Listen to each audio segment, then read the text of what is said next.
Yeah. Hey guys, it's Jim Bounds at Motorhome Rehab Ranch, and you guys are waiting for me.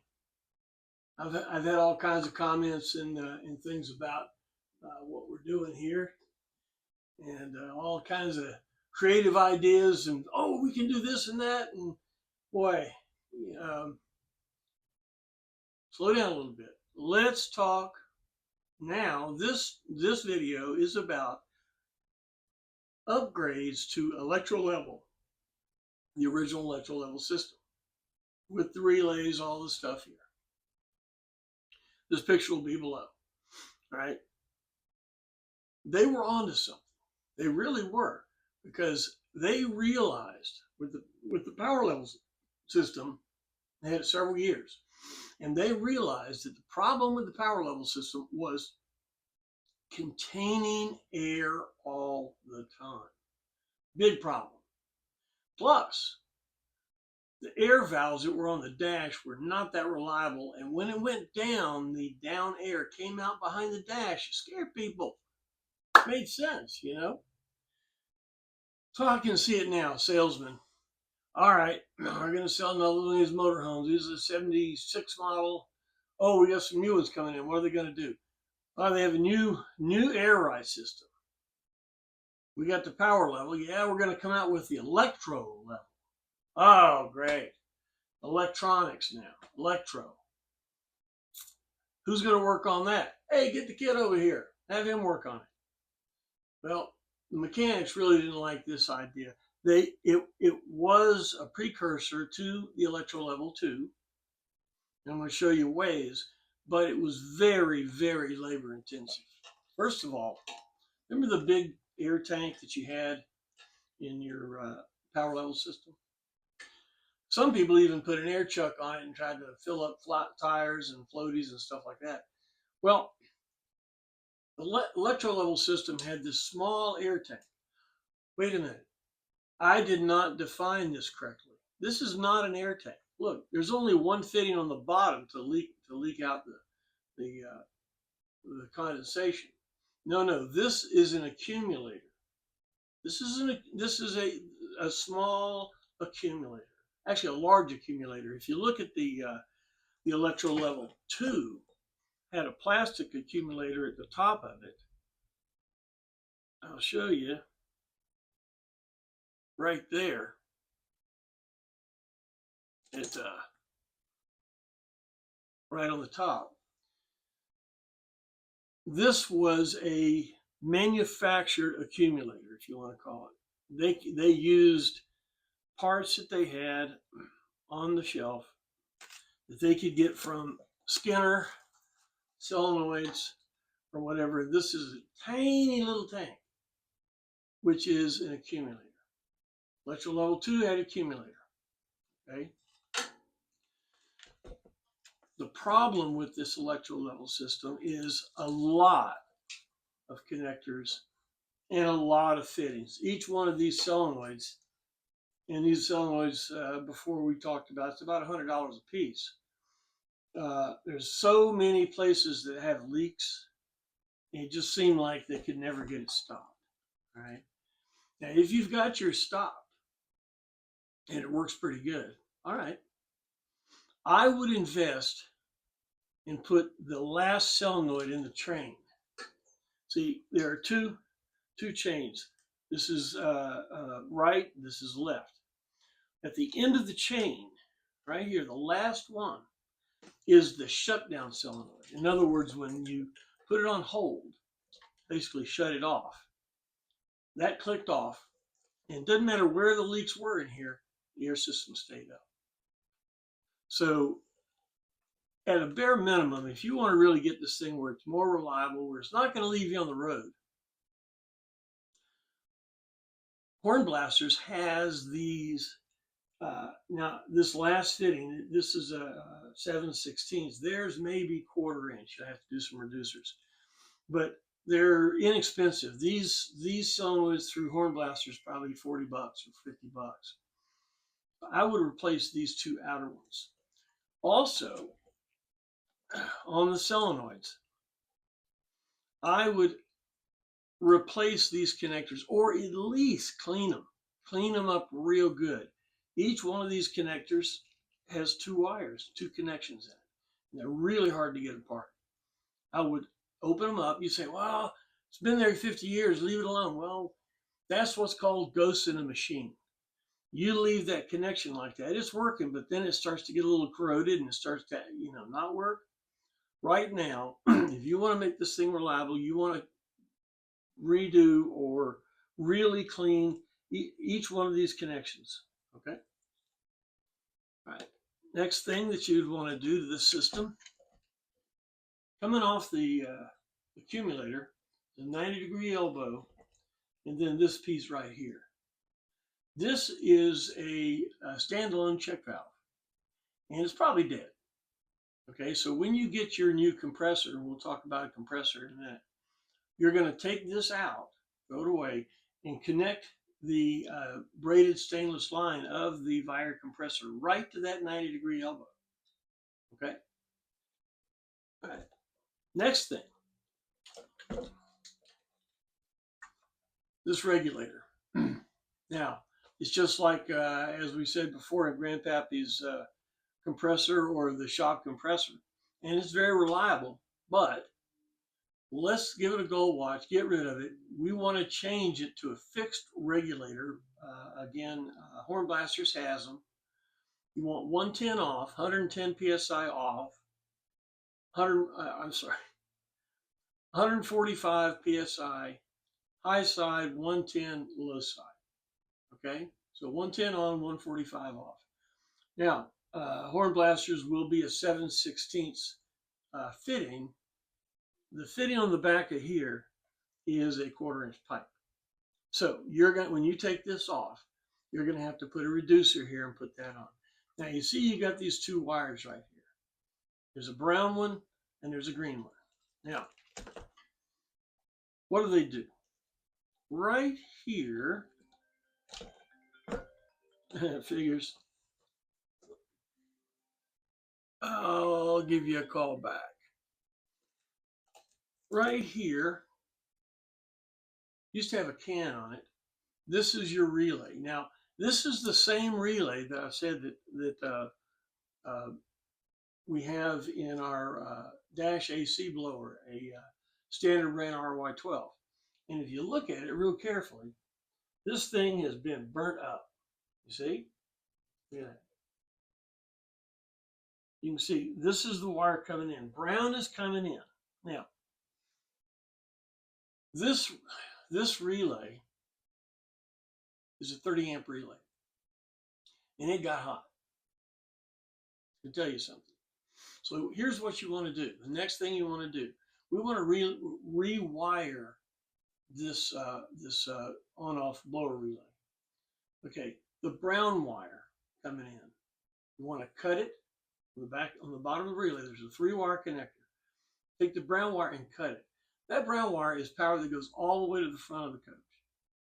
Okay, so you're going to cut that wire.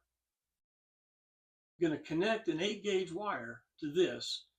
If you have a GM floor plan, you're going to drill a hole in the cabinet and go up to the living area fuse block and run a 30 amp fuse and an 8-gauge wire from the brown wire going into the relay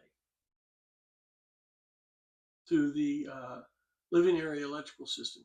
That gives you more current to your compressor because it's pulling off the living area battery, which is a 2-gauge wire right there. Now, you guys with Royales and Transmodes and all that kind of stuff, you're going to have to, back in the back there will be a high current power source, and it will come from the living area electrical system. You want to tap into that, put a 30 amp fuse, and you want to go into this relay. We do not want to use this brown wire that goes all the way up front to the fuse box. That power will run the control, the switches up front, but it will not run the compressor. We're going to pull that from another source. This makes sense? Now, this one obviously is dead, but RY12 standard or an Everco 2411. Okay, the trigger wires are fine. The yellow and black, those are fine. here, get rid of the brown. Now, where does, okay, you're going to feed into this brown now. It's the relay, comes back, goes to the green. Where does the green go? The green comes up here to your regulator, your air regulator, which means all the current is going to be going through the air regulator, okay, because it's on the secondary side. So when you look at horn blasters, you want to go to the 30 amp regulator, the one that has 2 wires sticking out, okay? You cut these 2 wires, hook it to the regulator. Don't care which one's which. And you want to use the wire and use connectors. Good solid connection there, all right? Now, it comes out of the relay into green. Green comes in here, out the brown. Where's the brown go? The brown comes over and it goes to your compressor. That's the control wire to your compressor. Okay? So when you put in your wire has a red and a black. There on the back side, right there, look at this picture will be on the bottom of the videos, is your ground connection. And that's where you want your ground to go for your wire. That'll be a black. And the red wire, you want to go to your brown wire that came off of, I wish I could find it real quick for you. The brown wire that was originally into that, here it is. Yeah, it's a single spade right here. All right, so you're going to tie into this. I would put a disconnect of some sort here just in case you've got to disconnect it fast or something like that. All right, so this is the next thing I would do to this system is the regulator. Now we already talked about changing every one of these plastic air fittings, every one of them. I don't know who sold them this. It goes on easy, it's true, but I just don't like to have a plastic fitting. And after 50 years, I did a video about this. You want to go to Parker Hannifin and you want to look at their 68P series air fittings, Parker air fittings. They're real nice. You replace every plastic fitting in here, every one of them. Now, if you notice, this is all one piece. There are 2 Phillips head screws on this metal plate. There's a little manifold in here. There are 2 Phillips head screws, big ones, number 4 maybe. Take those out, and this whole thing is going to be in your hand. Now, the airlines. You're going to have a red airline that goes to the compressor.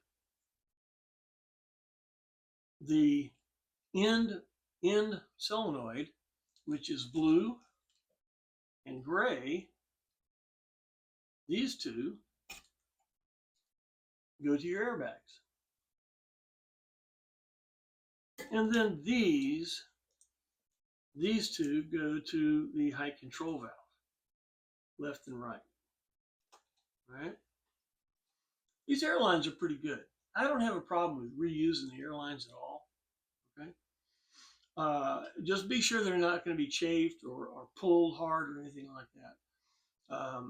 It's hard to get 300 psi colored airlines. And if you can get it and you want to replace it all, go ahead. But I found that the airlines really are not that big of a problem. All right. Now the compressor. We've talked about compressors before. I'm just going to do it again so it's on this video.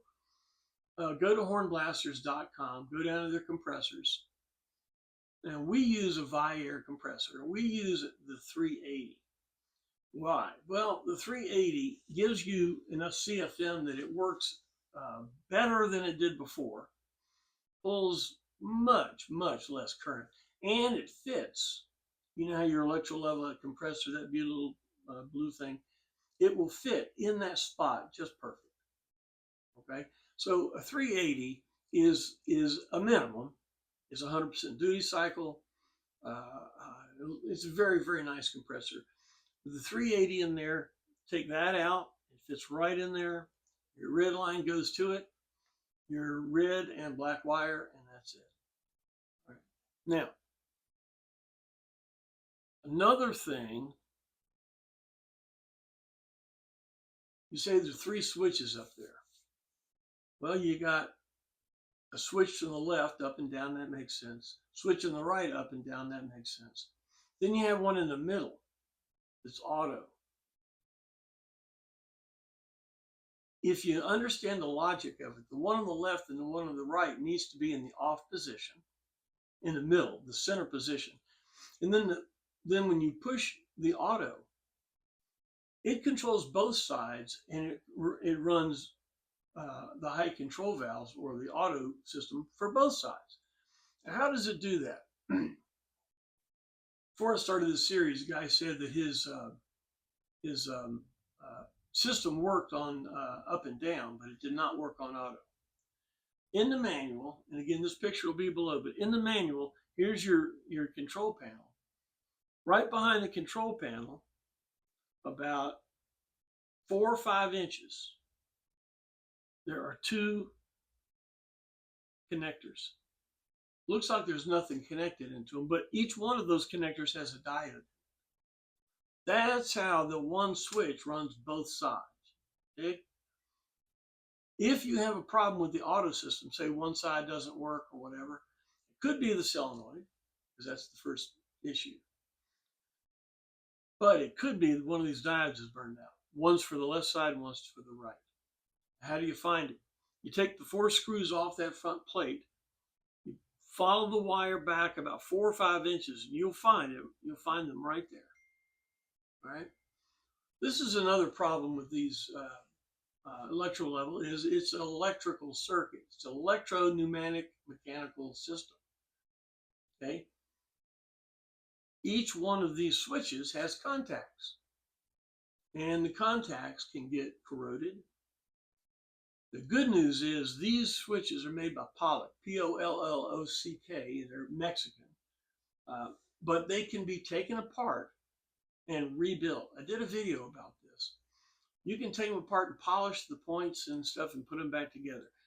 I would take all of your switches apart and polish the points. Okay. So why should you do that? Well, if you turn something on and it doesn't go on, you flip it off, flip it on again, and it comes back on. That could be the points in your switches. Okay. So I would clean those.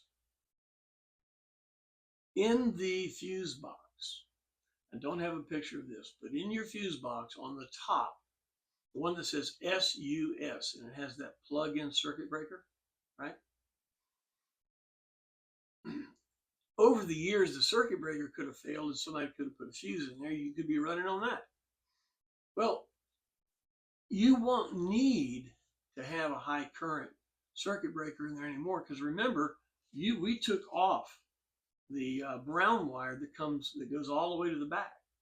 That's where all the current was going. That fuse now only controls this control panel right here and those solenoids that are in the back, all these solenoids. So you can pull that out if you want and put in a 20 amp. Might want to put I don't know, 30, but it's not going to pull any current as it used to. So rewiring this thing, I feel that it's going to supply more current to your compressor. Your compressor is going to run quicker. It's going to pull less current. You're going to have shutdown solenoids that absolutely will shut down. That way, if your airbag doesn't leak and that one line that comes in, the blue and the gray, okay, the system will stay up. And if you have the shutoff and the Schrader, the filler valve, mounted in the wheel well back there, you can shut that off and you can go pump it up with a outboard compressor at the wheel, which I feel is a very, very important thing to have in any of the systems at all. You should have a way to segregate that airbag and pump it up separately. Now, one of the problems with these things, this accumulator tank, it only has one fitting in the bottom of it, right? The thing is, that's what's called a spit valve. It's a Schrader valve that if the system went out, you could take an air fitting and put air into it right here, put air into this accumulator, and the system would work. That's a good backup if everything is working. I want a more primitive backup at the airbag, but if you wanted to, you could feed air right in here. But the problem is this: the condensation will go into this accumulator tank. What do? They put a spit valve at the bottom, and when it builds up, you spit it out. Right? The problem is it'll be full of rust and dirt and all that, which that little tiny seal at the bottom of that Schrader valve will not close usually. It'll leak. Okay, so I would take this out, put in this is a 1/4 inch pipe, do a 90-degree, and maybe a 1-inch extension, and come out and put a ball valve where if you wanted to spit it off, it would spit out and it would close back off because that ball valve would definitely close. Now, you also want to have a Schrader valve that will thread onto that fitting. So if you did want to put air into it, you could. But the main thing that valve is that fitting is going to do is to allow you to spit the condensation out. Make sense? If chances are nobody's ever done it. When you do it, it'll spit out rust and all kinds of stuff, and then it'll never seal again. Yeah. So if this small tank has a leak in it, and I've seen a lot of those be leaking, no problem. You can buy, and I'll show you later in another video, you can buy a accumulator tank just about this size, maybe a little bit bigger, and replace this with no problem. Or if you wanted to, you could put a full-size tank.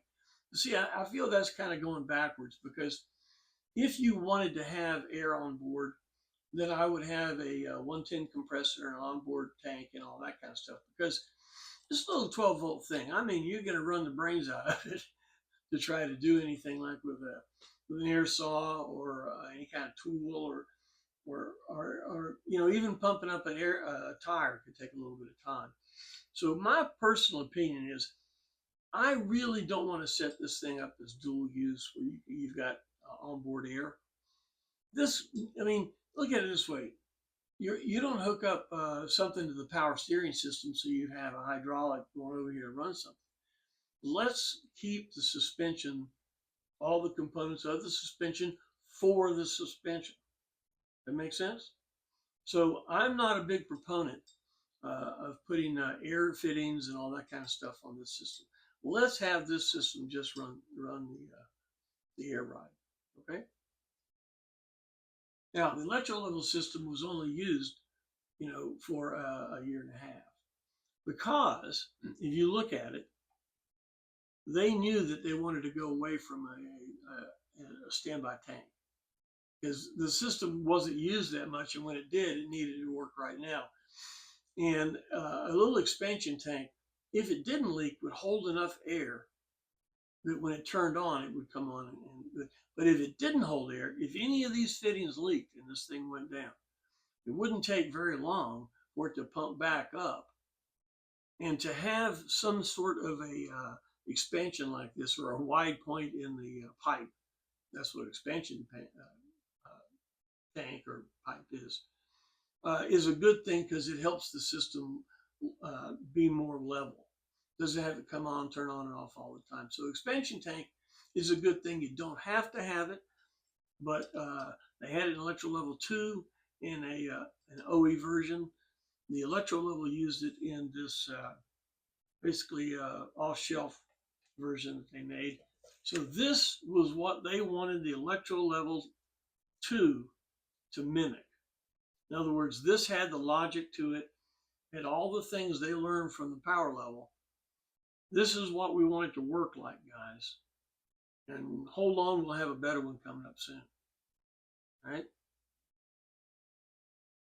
So I think that's about where I would stop on the upgrades of an Electro-Level system. We're getting ready to talk about Electro-Level 2 and some upgrades and some things good and bad carryovers from this system to the Electro-Level 2. Hey, I appreciate all the comments and the calls I'm getting. I've really got some creative juices going here. There are all kinds of options, and if you go online, you'll see all kinds of air control options. Some of them use pressure. I saw a guy here last month. He was on Facebook, and he used actually optical sensors down to the ground for the ride height adjustments and stuff. Wow. You guys are really thinking. Well, stay with me. Stay with me. We've just now got through Electro-Level. We still have Electro-Level 2, and then we're going to talk about what might be a better mousetrap. All right. Well, look, thanks, guys. Thanks for your time. I know you've been waiting on this one a little bit. I had to kind of assemble it and get it together. And we have a hurricane coming in today, so I had to batten down the hatches and get things ready to go.